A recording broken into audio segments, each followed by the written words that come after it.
Hey, ladies and gentlemen, welcome to another episode of Coin News Extra virtual panel discussion. So today is the third episode, season one, episode three of this program. So today we'll be talking about the impact of regulation on blockchain and digital assets. We have a special guest joining us. We have Mohammed Nakwibi. Mohammed Nakwibi is joining us from Saudi Arabia. Mohammed, you're welcome. Okay, we have Thank you. Thank you so okay, much. okay. We have Georges Rembolis is joining us from Canada. George, you are welcome. Thank you. Okay, we have the only female joining us. She is Dedra McIntyre. She's joining us from America.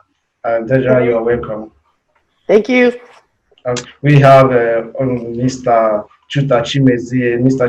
Chuta Chimezie is the founder of Blockchain Nigerian User Group. He is joining us from Nigeria. Mr. Chuta, you are welcome. Yeah, hello. Thanks, everyone. Yeah. Okay, what we are talking about is regulation. So these have been an issue that have been bothering people in this ecosystem, regulation, regulators, and whatever it is. So do we think this ecosystem should be regulated? Let's start with that one. Should it be regulated? Mr. Chutachimeze, what can Yes, I strongly believe and think that regulation should be the way to go. I have met a couple of people who say that that they are anti-regulation, and I wonder what they mean by being anti-regulation. Because we are a community of humans, we are civilized people, and because we have to interact with each other, irrespective of the kind of tools that we are using in terms of technology, there has to be some way of regulating people's activities and behaviors in the ecosystem, without which the only thing you can have is chaos. A couple of years ago, when regulation was not a strong issue in the blockchain and crypto space, we saw how the privilege that a lot of people had in controlling the space were abused. For instance, we found out that there were more scam projects that were launched in 2016, 2017, and 2018. And because people felt that they could do things like that and get away with it, they proudly launched those projects. And what the result was that there were now a lot of fear in the ecosystem. Secondly, the only way you can make big players, there are a whole lot of people who depend on the protection from government to participate in any engagement, because government plays a lot of rules. So because of those people and those things, regulation is a necessary, I can use the word, a necessary evil that we should be able to welcome to allow and encourage the growth and development of the blockchain and cryptocurrency space. Okay, that's interesting. So, Mr. Georges, do you think, from your own side of view, do you think there should be regulation in this space? Well, my work has been across, because of my parcours in life, across Europe, across emerging countries, across many different governments. And regulators are like Chuda said, are inevitable. It's going to happen because we need to have standards of governance, how people work together, and what this constitution, this digital constitution, needs to look like in order to have the right regulations for people to work together. Because what we're building is a system, and that system needs to have characteristics in it. What's the vision? What needs to be done? Sort of like the constitution of a country. And then the regulators are like the parliament or the Congress, which come at a second level to this. So it's absolutely necessary. And because it's a system, it's going to be interjurisdiction. All the countries of Africa have to have systems and tools and policies to work together in the African continent free trade area. The way that we work with Europe will have interjurisdiction regulations as well. So it's a very complex thing that needs to be addressed whilst keeping the vision, the core vision of what decentralization and blockchain bring to humanity. Okay, that's good. Dedra Matankaya, do you think this space should be regulated? Good morning. I think that the answer is a quick yes and a quick no. There's no simple answer to that. I think there's a perception that what started with Bitcoin and extrapolated to now thousands of cryptocurrency and blockchain projects. There's this perception that it wasn't regulated, and the genesis of Bitcoin itself is a regulated entity. You create these things called decentralized autonomous organizations, or DAOs.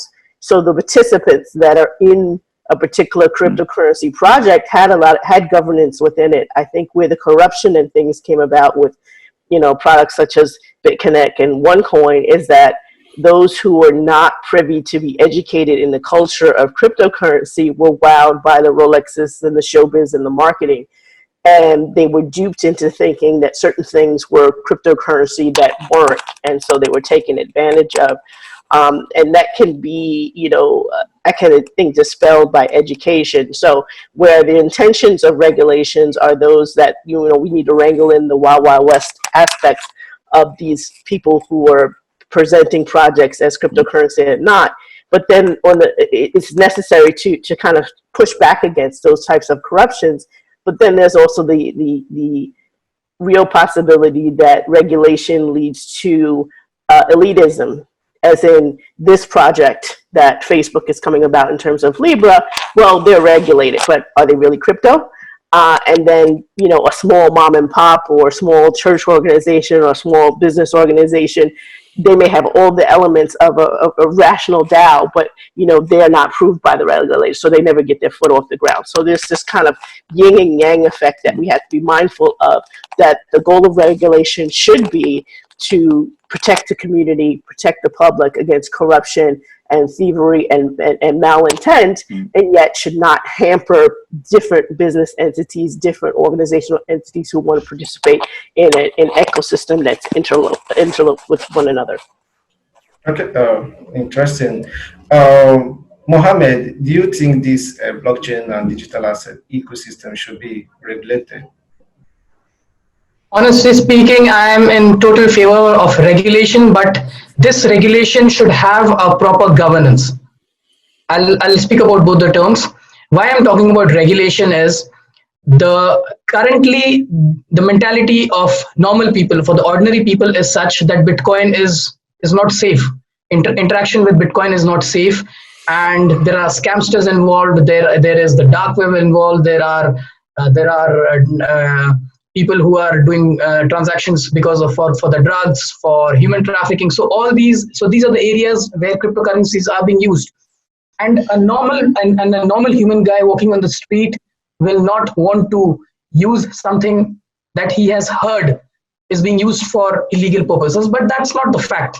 That's not the fact. In fact, the report from Chainalysis, which was last month, it says that only 13% of the cryptocurrencies has been used for illegal purposes, and fiat is still ruling the world in terms of illegal transactions. So fiat is still the most preferred choice of criminals, of illegal people for the illegal transactions. But why we are talking about regulation is to make this area sound safe for the normal people, so that they can be assured, like people, for example, I don't know anything about Bitcoin. I don't know the mechanics. I don't know how it works and how it can be hacked and how it can be used for wrong purposes. But what I know is that I've heard Bitcoin from the news or from my friends that Bitcoin is not safe, and I will not use Bitcoin. But if the terms of regulations is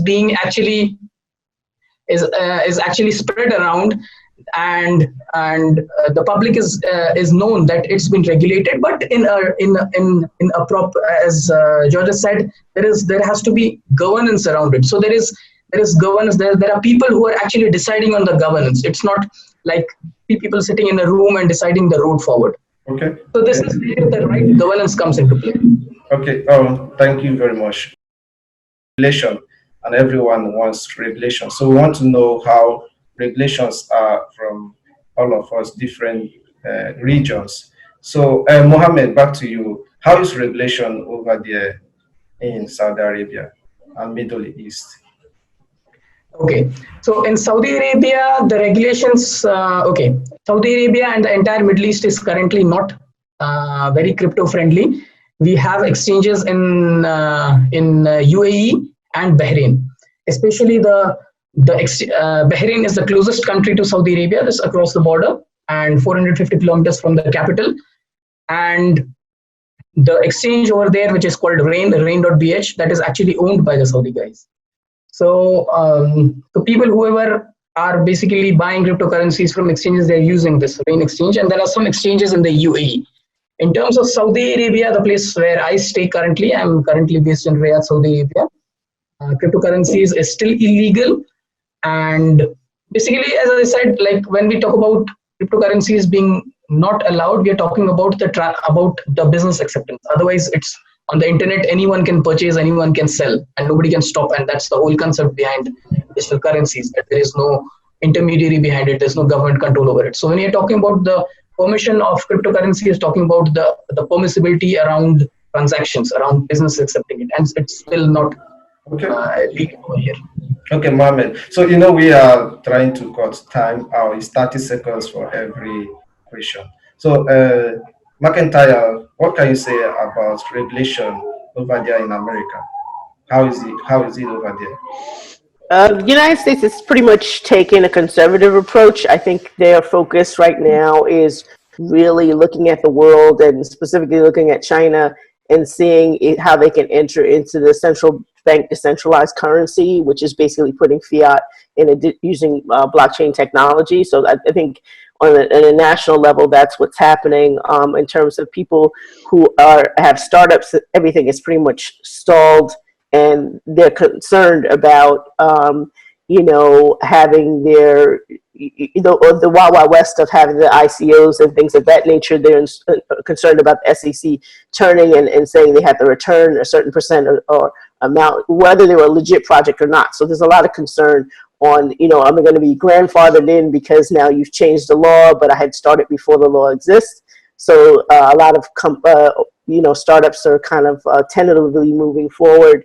And that is a concern in terms of regulation.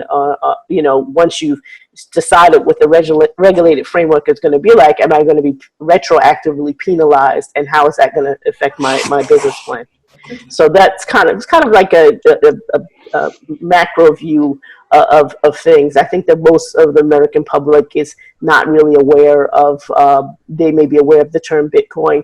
I think the major news outlets of the United States, from Forbes to Fortune to CNN, they've painted a very negative picture. So I don't think the vast majority of the American public is, aware of, any business opportunities in the space. Most Americans are pretty much on international teams like everyone else, because it's just a small global community. Okay, so thank you very much, McIntyre. Mr. Chuta Shimeze, how is regulation over here in Nigeria and Africa? Okay, as someone who had been privileged to work in the blockchain and digital financial asset regulations committee that is set up by the Security and Exchange Commission in Nigeria, I could tell you confidently that in Nigeria, the regulatory agencies have taken steps to put a framework and a regulatory model in place. But the good thing here now is that they did not do this in isolation.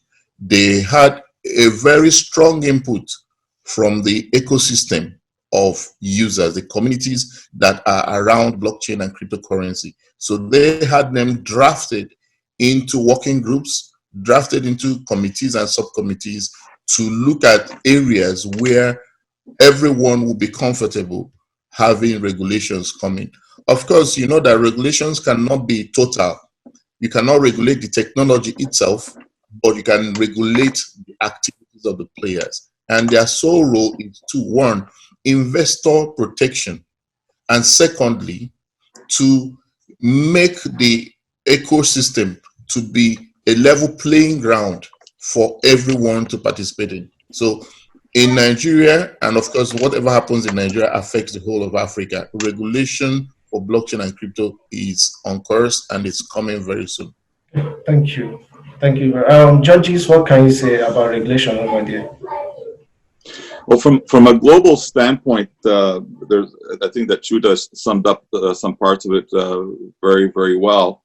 The overall objective is to have inclusion and make it safe for people. It's the whole purpose of blockchain and decentralization is to have inclusion and to make things work well for the greater masses, not just the people that have computers and that are very familiar with it. The ecosystem is much more than Bitcoin. That's one thing that we have to realize. And things like CBDC, central bank digital currency, DCEP of China, has much greater implications insofar as privacy and transparency, and what it can really do as a tool that could affect and actually cause layers of surveillance of where you spend your money, how you do things, and economic freedom. So the whole regulation thing is a very, very wide issue that I hope that we have more discussions about. Okay, thank you very, very much for your contribution. We are so much glad to have you on Coin News Extra panel discussion session. Thank you, Mr. Georges, for joining us today. Thank you. Thank you, everybody, too. Thank you, Mr. Chuta for joining us. Yeah, thank you so much. Thank you. Thank you, Dedra McIntyre, for joining us. Thank you. Thank you for having me. Okay. Thank you, Mohammed, for joining us. Thank you so much. Okay, thank you very much. Bye-bye.